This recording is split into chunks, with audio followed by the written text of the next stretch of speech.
오늘 하세나 본문은 마태복음 14장 22절에서 36절까지의 말씀입니다. 예수께서는 곧 제자들을 재촉하여 배에 태워서 자기보다 먼저 건너편으로 가게 하시고 그동안에 무리를 헤쳐 보내셨다. 무리를 헤쳐 보내신 뒤에 예수께서는 따로 기도하시려고 산에 올라가셨다. 날이 이미 저물었을 때에 예수께서는 홀로 거기에 계셨다. 제자들이 탄 배는 그 사이에 이미 육지에서 멀리 떨어져 있었는데 풍랑에 몹시 시달리고 있었다. 바람이 거슬러서 불어왔기 때문이다. 이른 새벽에 예수께서 바다 위로 걸어서 제자들에게로 가셨다.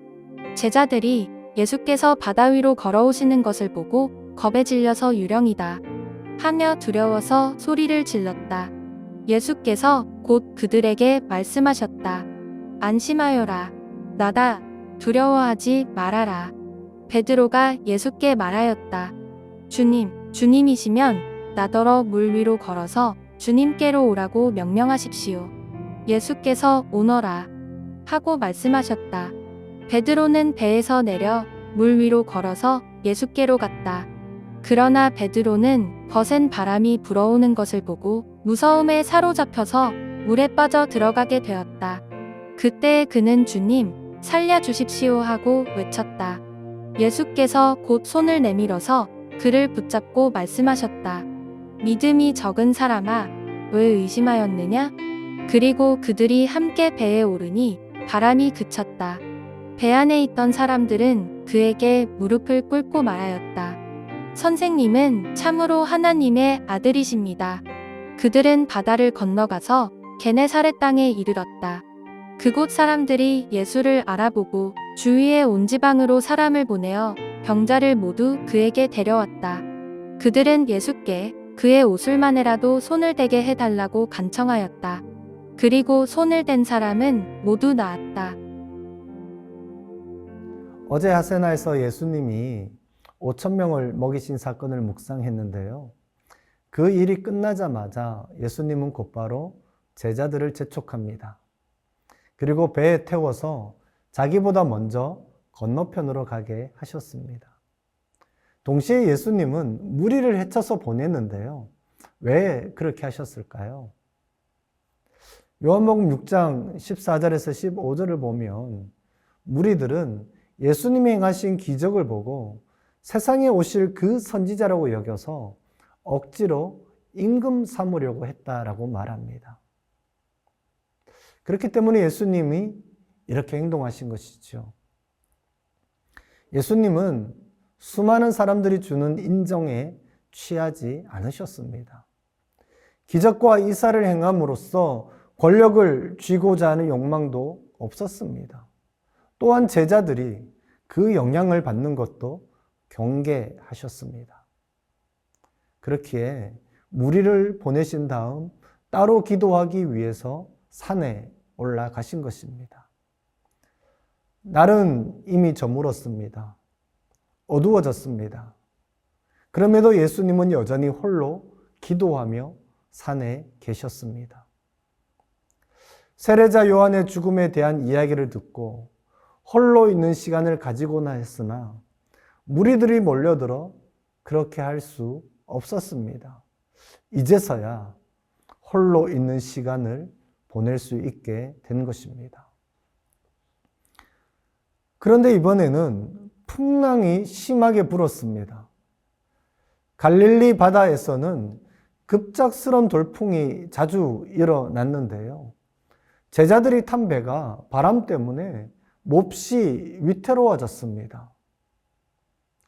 이번 일과 유사한 사건이 마태복음 8장 23절에서 27절에서도 일어난 적이 있습니다.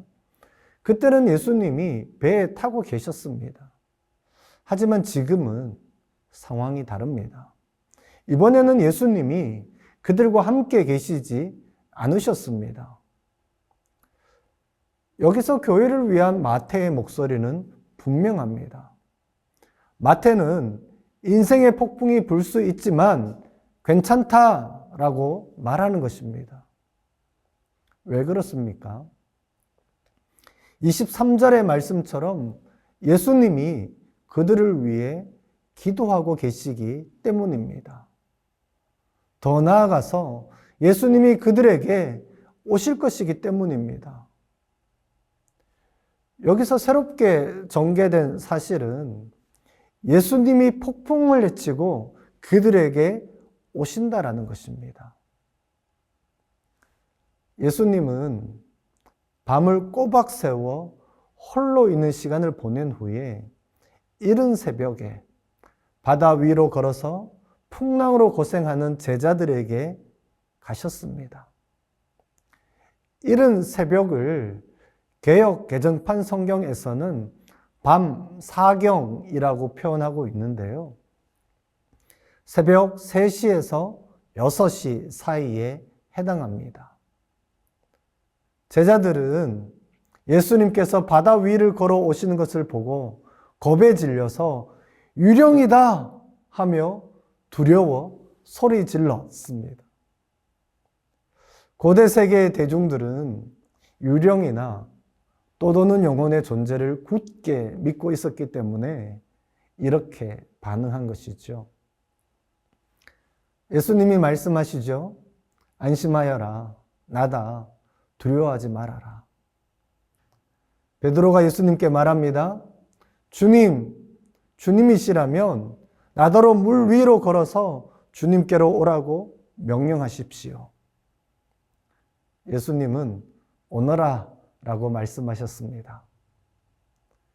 예수님은 종종 인간적으로 볼 때에 불가능해 보이는 일을 하라고 우리에게 요청하는 경우가 종종 있는데요.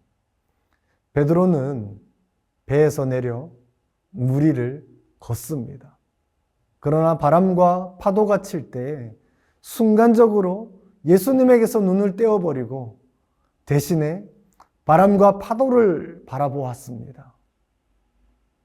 무서움에 사로잡혀서 이제 물속으로 가라앉기 시작합니다. 베드로가 이렇게 물 위를 걸었다는 기사를 읽던 원독자들은 이스라엘이 홍해와 요단강을 건넜던 사건을 연상하겠지만 이것은 사실 그것보다 더 큰 기적이었습니다. 그가 물에 빠져 들어갈 때에 다시 예수님을 부릅니다. 주님, 살려주십시오. 라고 외치죠. 물속에 아직 완전히 빠질 때까지 기다리지 않았습니다. 물속에 빠지고 있다는 사실을 느끼자마자 곧바로 주님께 소리쳤던 것입니다. 그때 예수님은 즉시 그에게 손을 내밀어 그를 붙잡으시고 믿음이 적은 사람아, 왜 의심하였느냐? 라고 하시면서 함께 배에 오르십니다. 이 이야기는 주 70년대에 팔레스타인 북부 지역에서 주로 유대인 신자들로 구성된 교회를 세우려고 분투하던 사람들에게 굉장한 격려를 주었을 것입니다. 예수님께서 성찬식을 통해 그들을 먹이셨고 동시에 인생의 폭풍 가운데 있을 때에 그들을 보호해 주셨기 때문입니다. 그들에게 목은 주님을 신뢰하는 것이었고 예수님의 몫은 그들을 구원하는 것이었습니다. 오늘 우리의 삶에는 어떤 돌풍이 불어서 우리를 두렵게 합니까? 예수님에 대한 믿음을 끝까지 지키지 못하게 하는 우리 삶에 시시때때로 몰아치는 그 폭풍은 무엇입니까? 오늘 우리가 하세나를 하면서 분명 기억해야 할 것은 우리가 인생의 폭풍 가운데 있을 때에 우리 눈에 보이지는 않지만 예수님이 우리를 위해 기도하신다라는 것입니다. 그저 팔짱을 끼고 우두커니 서 계신 것이 아니라 무서워 떨고 있는 우리의 삶의 현장에 직접 찾아오시는 분입니다. 그 주님으로 인해 위로와 격려를 얻는 오늘 하루가 되시기를 축복합니다. 오늘의 하시조는 교회에 나오지 못하는 지체 한 사람을 떠올려 먼저 연락해 보는 것입니다.